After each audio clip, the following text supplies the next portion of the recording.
আমাদের দেশের অনেকে, ওই ফতুয়াতে আজকে আমি যাব না, অনেকে জিনিসটাকে গোলায় ফেলে। সেটা কি তারা বলতে চায় সৌদি আরবের সাথে ঈদ করলে সমস্যাটা কি? আমরা দেখেছি খ্রিস্টান সম্প্রদায় সারা বিশ্বে তাদের বড়দিন একই দিনে পালন করে। যে বাংলাদেশের মানুষ সারা বিশ্বের মানুষের সাথে একই দিনে আমরা একসাথে রোজা এবং ঈদ পালন করতে পারি।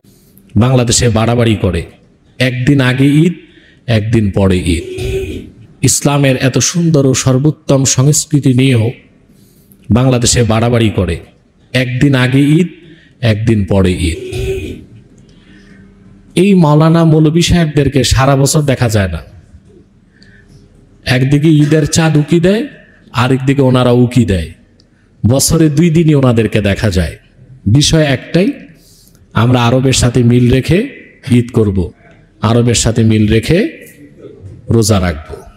মূলত এই ক্ষেত্রে এটা কোনো মৌলিক পার্থক্য না, আপনি দুটোই করতে পারেন। আরবের অনুসরণেও আপনি ঈদ করতে পারেন, কিন্তু সেটাকে ঢোল পিটায়া মিডিয়ার সামনে এসে পুরা বাংলাদেশের জনস্রোতের বিপক্ষে যে একদিন আগে চাঁদপুরে তো নোয়াখালীতে উত্তরবঙ্গে আপনি ঈদের নামাজ পড়বেন, এতে তো মুসলমানদের মধ্যে বিভাজন তুলে ধরেন। প্রথম প্রশ্ন, একই দিনে সিয়াম রাখা সারা পৃথিবীতে এটা সঠিক কিনা? ভাইরা আমার, একই দিনে সারা পৃথিবীতে আপনি সিয়াম রাখবেন কিনা, একই দিনে ঈদ পালন করবেন কিনা, এটা নিয়ে বহু প্রাচীন কাল থেকে ওলামায়ে কেরামের মধ্যে দুটি মত চলে আসছে। ইখতিলাফে মাতালিআর এতবার হবে কি হবে না, এটা হলো আহলে ইলম ওলামায়ে কেরামের পরিভাষা, যেটার উপরে ভিত্তি করে ইখতিলাফ এবং এই মত পার্থক্য হয়। অর্থাৎ আকাশ, প্রত্যেক অঞ্চলের মানুষ তার আকাশ থেকে যেটা দেখছেন ওইটাকেই তিনি দেখে আমল করবেন, নাকি গোটা বিশ্বের পুরো আকাশের যে কোনো একটা দেখলেই পুরো বিশ্বের মানুষের জন্য সেটা প্রমাণ হিসাবে গ্রহণযোগ্য হয়ে সবার জন্য সেটা আমলযোগ্য হবে, এটা নিয়ে বহু যুগ থেকে ওলামায়ে কেরামের মত পার্থক্য চলে আসছে। তো তুমি যদি বলো সৌদি আরবের সাথে ঈদ করলে সমস্যা কি, আমাদেরও কোনো সমস্যা নাই, কিন্তু আপনাদের কাছে জানতে চাই,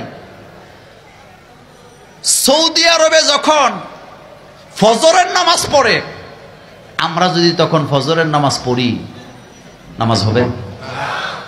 কথা কন না কেন, হবে? কারণ সৌদি আরবে যখন ফজর পড়ে আমাদের তখন দিনের 9টা বাজে, আমরা তখন নাস্তা খাই, ব্রেকফাস্ট খাই, তো নামাজ হইব নি?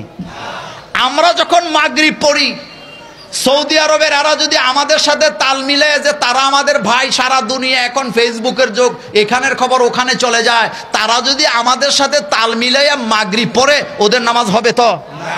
আমাদের সাথে সৌদির লোকেরা যদি মাগরিব পড়ে, তাহলে তারা মাগরিব পড়তে হইব সূর্য ডুবার 3 ঘন্টা আগে।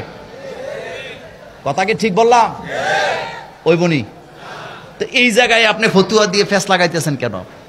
রাসূল সাল্লাল্লাহু আলাইহি সাল্লাম বলেছেন চাঁদ দেখে রোজা রাখবা, চাঁদ দেখে রোজা ভাঙবা। আরো চমৎকার কথা বলি, আল্লাহ রাব্বুল আলামিন আমাদের জন্য কয় ওয়াক্ত নামাজ ফরজ করছে? আচ্ছা আপনারা বলেন, আল্লাহ কি বলছে যে সকাল 6টায় ফজর পড়বা, দুপুর 12টায় জোহর পড়বা, বিকাল 4টায় আসর পড়বা? আল্লাহ কি এরকম টাইম বলছে? এরকম টাইম কি রাসূলুল্লাহ বলেছেন? না। সূর্য যখন হেলে যায় জোহর পড়বা, এটা কার হুকুম? আবার সূর্যটা যখন আরো হেলে যায় দ্বিগুণ পরিমাণে যখন ছায়াটা হয়, তখন আসর পড়বা, এটা কার হুকুম? সূর্য যখন ডুবে যায়, যখন সূর্য লাল হয়ে যায়, ডুবে যায়, তখন তোমরা মাগরিব পড়বা, এটা কার হুকুম? আকাশের লালিমা যখন সমাপ্তি হয়ে অন্ধকারে ছেয়ে যায়, তখন এশা পড়বা, এটা কার হুকুম? ঘোর অন্ধকার কেটে সুবে সাদেক, অর্থাৎ পূর্ব আকাশে যখন আলো দেখা দেয়, তখন ফজর পড়বা, এটা কার হুকুম? টাইম বলে নাই। টাইম যদি বলতো তাহলে নামাজের নিয়ে ঝামেলা হইতো কি হইতো না? আমাদের বাংলাদেশে ফজরের নামাজ কোনো সময় পড়ি আমরা 4:30টায়, আবার শীতকালে পড়ি 6টায়। কয়টায়?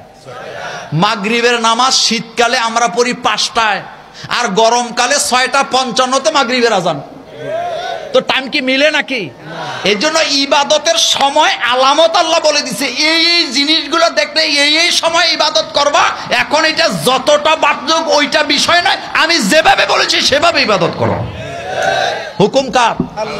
আল্লাহ পাকের। সুতরাং আমরা যেন ফতুয়াবাজি না করি, নিজেদের মধ্যে যেন বেজাল সৃষ্টি না করি। আমাদের বাংলাদেশে কয় 30 রোজা 30 ফরজ, তো 30 রোজা 30 ফরজ না 1 মাস রোজা ফরজ?